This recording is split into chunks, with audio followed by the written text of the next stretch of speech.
શું નામ છે મારા ભાઈ તમારું? જાયમલ ભાઈ કેવી અટક? રબારી બાપાનું નામ? ગાંડા ભાઈ કયા ગામ રહેવાનું? અમદાવાદ હવે સિટી કઈ પડે તમારી? રાધમપર હવે શું તકલીફ હતી મારા ભાઈ તમને?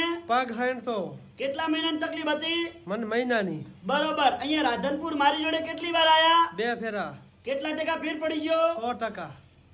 ઉતાળું બોલો. 100%. સરસ. લો આટલો સમય આલ્યો, ખૂબ ધન્યવાદ માનું. અને આજે તારીખ 11 5મો મહિનો 2024 આ શનિવારનો વિડિયો તાજો બનાવેલો છે. મારું નામ છે અનવરભાઈ વૈદ અંજાર વાડા. હું અંજારથી રાધનપુર 3 દિવસ વિઝિટ કરવા આવું છું. ગુરુવાર, શુક્રવાર અને શનિવાર સવારે 9 થી 4 વાગ્યા સુધી રાધનપુર ઓફિસ ચાલુ હોય છે, એટલે ફોન કરીને આવવાનું. મારો કોન્ટેક્ટ નંબર છે 99 7 42 42 8 71. નમસ્કાર મિત્રો. નમસ્કાર.